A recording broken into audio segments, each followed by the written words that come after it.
A coil is placed in a time varying magnetic field. If the number of turn in the coil were to be half and the radius of wire is doubled, the electrical power dissipated due to current induced in the coil would be. Summary क्या है कि एक coil है और उसमें magnetic field apply करी है आपने, मैग्नेटिक फील्ड टाइम के साथ वेरी कर रही है, जिसकी वजह से जो फ्लक्स होगा उस कॉइल के थ्रू वो भी वेरी करेगा और उसकी वजह से ईएमएफ इंड्यूस होगा और उसकी वजह से हीटिंग होगी। तो जो हीटिंग का रेट है यानी कि पावर डिसिपिएशन वो कितना होगा, या यू कैन से यहाँ पे उस पर क्या फ़र्क पड़ेगा जो अगर हम नंबर ऑफ टर्न को हाफ कर दें और रेडियस ऑफ द वायर इसको डबल कर दें। क्वेश्चन थोड़ा सा अटपटा है, इसका जो आंसर है बुक टू बुक वेरी करता है। तो यहाँ पर कहाँ पर कंसेप्ट लैगिंग होती है जिसकी वजह से answer book to book vary कर जाता है, उस पर हम लोग विशेष जोर देंगे। और इसके लिए हमें समझना होगा कि यहाँ पर दो प्रकार की लेंथ है और दो प्रकार की रेडियस है, उनमें हम लोग डिफरेंस क्रिएट नहीं करते हैं। डायग्राम के थ्रू बात कर लेते हैं, पहले थ्योरी पार्ट डिस्कस कर लेते हैं, फिर क्वेश्चन पर वापस आ जाएंगे। ये आपने एक वायर बनाया, ये बड़ा सा वायर है, इसका मैं कुछ थिकनेस बढ़ा देता हूँ तो आपको समझ में आएगा कि अगर हम इसको साइड से देखेंगे तो आपको एक सर्कल दिखाई देगा और उस सर्कल का जो रेडियस होगा उसको मैंने RW कहा है। W here stands for wire, wire का जो रेडियस है उसे RW कहा है। ऐसे ही इसका जो लेंथ होगा उसे LW कहा जाएगा। इसके बाद में इस वायर को हम वाउंड करेंगे। वाउंड करने का मतलब इसकी जो शकल है वो सोलेनॉइड जैसी बना देंगे, लाइक दिस। ये सोलेनॉइड जैसी बनाएंगे तो इसमें कितने टर्न आएंगे ये इस बात पे डिपेंड करेगा कि ये जो आप वाइंडिंग कर रहे हैं इसका जो एरिया है वो कितना है। यहाँ पर आपने नोटिस किया, अब लेंथ अलग बात है और अब रेडियस अलग बात है। अब इसे RW नहीं कहा जाएगा, अब इसे RS कहा जाएगा और अब इसे LW नहीं कहा जाएगा, LS कहा जाएगा। LS what is it mean, ये जो सोलेनॉइड बन गया है इसकी लेंथ LS है जो कि निश्चित तौर पे LW से तो कम ही होगी।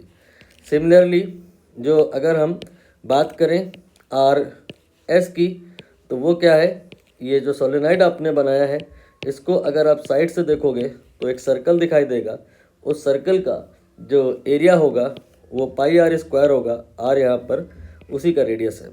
क्लियर हुआ, दोनों में अंतर समझ में आया। अब हम यहाँ पर ये जो चार लोग हैं पहले ही इनको रिलेट कर लेंगे ताकि आगे कोई कन्फ्यूज़न ना आए। ये कैसे पॉसिबल है, आपको यहाँ पर समझना ये है कि ये जो वाइंडिंग होती है ये बहुत पास पास होती है। तो यहाँ पर एक अगर हम ओनली वन वाइंडिंग लें, केवल एक वाइंडिंग ओनली वन, तो वो सर्कल की तरह डील करी जा सकती है। और एक सर्कल का जो एरिया होगा वो होगा 2 अब बताइए आगे, सॉरी एरिया πr², लेकिन एरिया नहीं, हमें यहाँ पे सरकमफ्रेंस चाहिए सर्कल की। तो सरकमफ्रेंस ये होती है 2πr, लेकिन आपको बताना है r कौन सा। हम यहाँ पर ये सोलेनॉइड के करस्पॉन्डिंग एक वाइंडिंग कंसीडर किए हैं, तो सोलेनॉइड का जो एरिया ऑफ क्रॉस सेक्शन है उसका जो रेडियस है वो लेंगे। तो 2πrs here will be circumference of a single winding. और यहाँ पर ऐसे मान लो टोटल n वाइंडिंग है, तो n से अगर हम टोटल मल्टीप्लाई कर दें तो ये सारी वाइंडिंग का टोटल सरकमफ्रेंस आएगा और ये आपका LW के बराबर होगा। तो आपने नोटिस किया यहाँ पे तीन लोग हैं, कौन कौन से तीन लोग हैं, एक है LW और एक है RS और एक है N। ये तीन जो टर्म है ये इंडिपेंडेंट नहीं है, ये आपस में कनेक्टेड है। LW का मतलब length of the wire not solenoid, and RS radius of solenoid not wire, N here is the number of turn, right। तो ये तीन रिलेटेड है, मतलब अगर कोई एक चेंज हो रहा है तो इस प्रकार का प्रश्न उठाना कि ये कौन, ये जो चेंज हो रहा है, सपोज L चेंज हो रहा है तो क्यों चेंज हो रहा है L, बिकॉज ऑफ R या बिकॉज ऑफ N या दोनों की वजह से। तो इस पर हम आगे अलर्ट रहेंगे। अब हम आते हैं धीरे धीरे अपने क्वेश्चन की तरफ। यहाँ पर हमने एक सोलेनॉइड लिया, यू कैन से एक वाइंडिंग ली और इस पर हमने मैग्नेटिक फील्ड अप्लाई कर दी। और ये मैग्नेटिक फील्ड कांस्टेंट नहीं है, ये मैग्नेटिक फील्ड टाइम का फंक्शन है, टाइम के साथ वेरी कर रहा है, जिसकी वजह से इस पर जो फ्लक्स आएगा वो वेरी करेगा। फ्लक्स कितना आएगा? फ्लक्स की वैल्यू होगी B इंटू ए। ये फ्लक्स होगा only through a single coil, but here we have n number of coil, so NBA will be the value of flux. Now we will differentiate that in order to get induce EMF। क्योंकि ये जो magnetic field है ये change कर रही है, तो B के चेंज होने की वजह से फाई चेंज करेगा, और जब फाई चेंज होता है तो जो d फाई बाई dt होता है वो मैग्नीट्यूड वाइज EMF के बराबर होता है। तो यहाँ पर हम d फाई बाई dt निकालेंगे। n और a ये तो कांस्टेंट है, n और a मतलब अभी चेंज नहीं हो रहा है, अभी तो ओनली b चेंज हो रहा है, तो dB बाई dt हो गया। अब यहाँ पर हम d फाई बाई dt को e से रिप्लेस कर देंगे। मैग्नीट्यूड वाइज बात हो रही है, अदरवाइज एक माइनस भी होता है, लेकिन उसे यहाँ इग्नोर करना है। dB बाई dt इसको आप अलग लिखिए, और a जो एरिया है इसको आप ठीक प्रकार से समझें। पाई आर स्क्वायर होगा, ठीक बात है, लेकिन रेडियस कौन सी, सोलेनॉइड की या वायर की? आप समझ गए होंगे यहाँ पर रेडियस कौन सी होगी। ये सोलेनॉइड की रेडियस होगी pi R S square and then multiplied by n। Clear हुआ? अब यहाँ पर आप नोटिस करिए कि अगर नंबर ऑफ टर्न चेंज हुए, नंबर ऑफ टर्न अगर चेंज हुए तो ऐसा प्रश्न उठ सकता है कि EMF जो चेंज होगा वो n के डायरेक्टली प्रोपोर्शनल होगा या नहीं। बहुत ध्यान से सुनते रहिएगा, ये केवल यही क्वेश्चन का बात नहीं है, ऐसे बहुत सारे क्वेश्चन हैं, इन सब का बात एक साथ हो रहा है। तो यहाँ पर E directly proportional to n आपको दिख रहा है, लेकिन ये गलत भी हो सकता है। क्यों? क्योंकि ये जो RS है ये इंडिपेंडेंट पैरामीटर नहीं है, RS n से रिलेटेड है। तो अगर ऐसा किसी ने कहा कि हम सोलेनॉइड की रेडियस को चेंज किए बिना नंबर ऑफ टर्न चेंज कर दिए हैं, दैट टाइम ये करेक्ट होगा। फिर अगर n को डबल किए तो E डबल होगा। लेकिन अगर किसी ने यहाँ पर ऐसा नहीं कहा है तो कहानी बदल सकती है। E जो है n के इन्वर्स में भी आ सकता है। फिर क्वेश्चन में ऐसा कहा जा सकता है कि हमने वही सेम लेंथ का वायर लिया और उसकी वाइंडिंग दोबारा से करी, और जब दोबारा से करी तो नंबर ऑफ टर्न वो डबल हो गए, तो n डबल होगा नो डाउट, इसकी वजह से E लेकिन डबल नहीं होगा। क्यों? क्योंकि इस फॉर्मूले में आपको दिख रहा है कि अगर वही सेम लेंथ का आप वायर लेकर के चल रहे हो और n को डबल कर रहे हो तो RS ये आधा हो जाएगा। तो यहाँ पर ये फैक्टर में इफेक्ट आएगा, उसकी वजह से E n के डबल होने के बाद भी डबल नहीं होगा।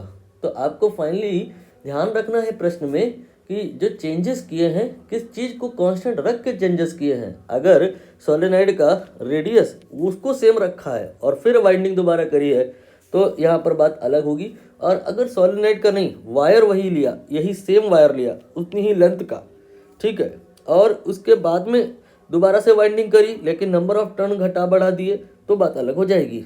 तो L आपका LW ये कांस्टेंट है या RS ये कांस्टेंट है, ये गंभीर मुद्दा होता है इस प्रकार के प्रश्नों में।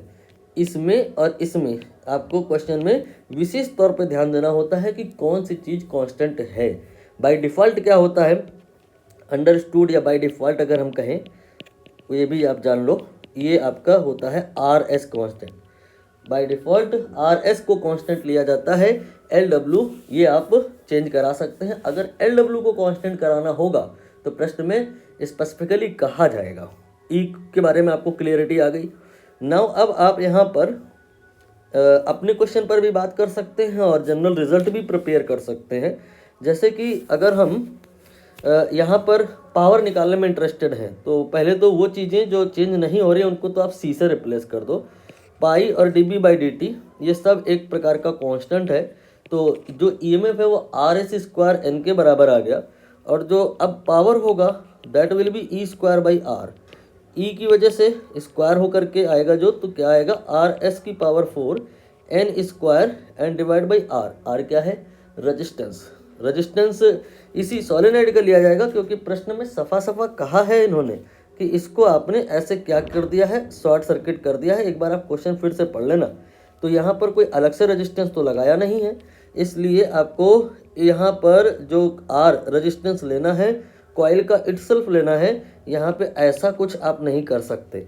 आपको ऐसा कुछ तब करना होगा जो अगर शॉर्ट सर्किट ना किया हो, कोई एक्सटर्नल रेजिस्टेंस लगाया हो, दैट टाइम। अब यहाँ पर ये जो रेजिस्टेंस है इसको हम क्या लिख सकते हैं, ये रेजिस्टेंस बेसिकली जिस वायर का है उसके लिए हम बात करें अगर, तो क्या लिखेंगे, R equal to rho L by A. ये बात ठीक है, लेकिन डिफरेंशिएशन करना होगा ध्यान रखते हुए कि एल यहाँ दो प्रकार के हैं और एरिया ये भी यहाँ पे दो प्रकार के हैं। वायर का इटसेल्फ एरिया ये एक अलग बात है, वायर की जब वाइंडिंग हो जाएगी तो उसका एरिया ये एक अलग बात है। तो यहाँ पर हम एल की जगह क्या लिखेंगे, एल की जगह लिखेंगे एल डब्ल्यू और एरिया की जगह क्या लिखेंगे, A W. W stand for wire. Now अब हम यहाँ पर और अगर इसको रेडियस के टर्म में लाना चाहें तो ला सकते हैं, ये हो जाएगा rho L W and divided by pi R W whole square, R W square. ये जो आर का वैल्यू है ये आपको यहाँ पे रखना होगा, कहाँ पे, इस जगह पे। तो रो हो गया, एल डब्ल्यू हो गया, divided by pi R W का होल स्क्वायर हो गया। कांस्टेंट चीज़ों को आपने सी के टर्म में एक्सप्रेस कर लेना है। तो यहाँ पे ये हो गया सी और ये सब आपका सी में चला गया। इसके बाद में ये हो गया सी, देन आर एस की पावर 4। आर एस क्या है, ये सोलेनॉइड का क्या कहते हैं रेडियस है। इसके बाद में एन की पावर 2 एंड इसके बाद में आर डब्ल्यू की power 2 and divided by L W. Clear हुआ। यहाँ पे जितनी सारी चीज़ें आपको दिखाई दे रही क्या सब इंडिपेंडेंट है। अभी मैंने ऊपर बताया था कि यहाँ पे 3 लोग हैं जो रिलेटेड हैं, इंडिपेंडेंट नहीं है। कौन कौन से 3 लोग थे ये आपने अगर नोटिस किया हो तो यहाँ पर मैंने बताया था एल डब्ल्यू, आर एस और N, these are relatable. L W, R S और एन, दे आर रिलेटेबल। तो यहाँ पर अब कहानी 2 डायरेक्शन में चली जाती है। एक डायरेक्शन जिसमें एल डब्ल्यू का यही वाला वैल्यू रख दिया जाएगा और पिक्चर से एल डब्ल्यू एलिमिनेट हो जाएगा, और एक कहानी जिसमें आर एस की वैल्यू निकाल दी जाएगी और आर एस का वैल्यू रख दिया जाएगा और दैट टाइम फिर L W eliminate, R S eliminate हो जाएगा। कब किस कहानी की रिक्वायरमेंट होगी इस सिचुएशन पर डिपेंड करेगा। जैसे कि हम अपने क्वेश्चन में आए तो कुछ ऐसा तो नहीं कहा है कि उसी लेंथ का वायर ले लिया हमने, लेंथ के बारे में कोई टिप्पणी नहीं करी है।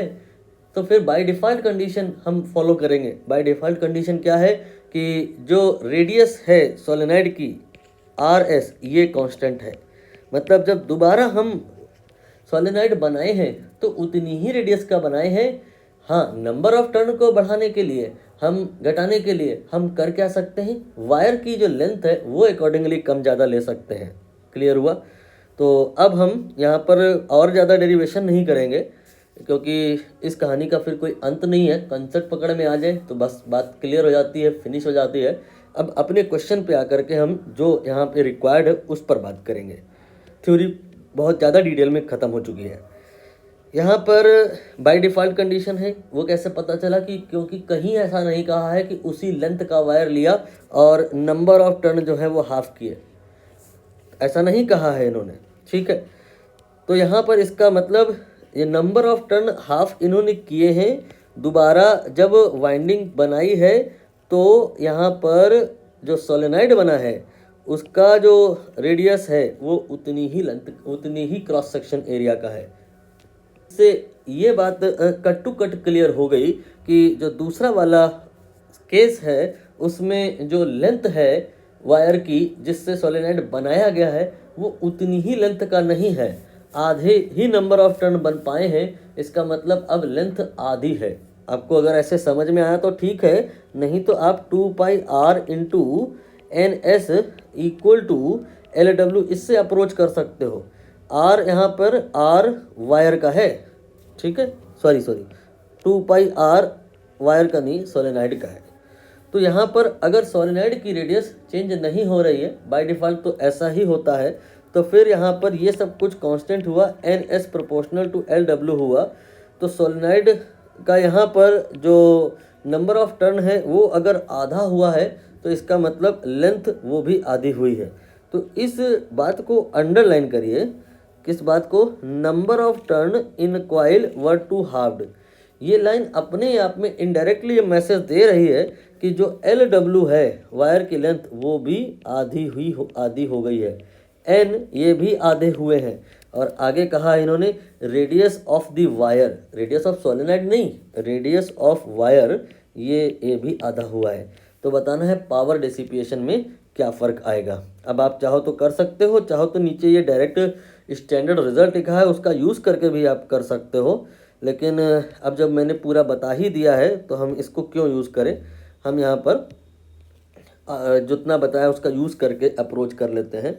तो आपका जो ई था इंड्यूस ईएमएफ, पहले फ्लेक्स लिखा गया था, दैट वाज NBA, और ये आपका आ गया था ए की जगह पाई आर एस होल स्क्वायर, पाई आर एस स्क्वायर, और ई जो आया था ये और ये सब कुछ तो कांस्टेंट में चला गया था, तो ई का वैल्यू आ गया था सी, देन इसके बाद N, then R S whole square, R S square, E का वैल्यू हो गया। और नाउ पावर की value E square by R होगा, तो some constant, then N square, then R S square and divided by resistance, resistance से बोले तो रो एल बाई ए, तो एल यहाँ पर वायर का और ए में पाई आर स्क्वायर, आर जो है ये रेडियस वायर की। क्लियर हुआ। अब यहाँ पर आप इसको सीक के टर्म में लिख लो, ये हो गया आपका एन स्क्वायर, आर एस ये आपका सी में ही चला जाएगा क्योंकि सोलेनॉइड की रेडियस यहाँ नहीं कहा है कि चेंज हो रही है, तो एन स्क्वायर आएगा और इसके बाद में आर डब्ल्यू आएगा and then R S square आएगा, आर एस नहीं सॉरी एल डब्ल्यू।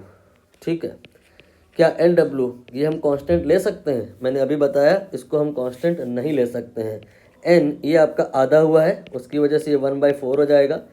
वायर का जो रेडियस है ये इन्होंने कहा है डबल हुआ है, एक बार नोटिस कीजिए, ये इन्होंने कहा है डबल हुआ है, तो डबल का स्क्वायर हो जाएगा, ये 4 हो जाएगा and divided by L W. L W मतलब length of the wire, basically जिससे सब कुछ कंस्ट्रक्ट किया है वो आधा हुआ है, तो आफ्टर ऑल आपका जो आंसर आएगा वो 2 टाइम्स आएगा, यानी कि डबल।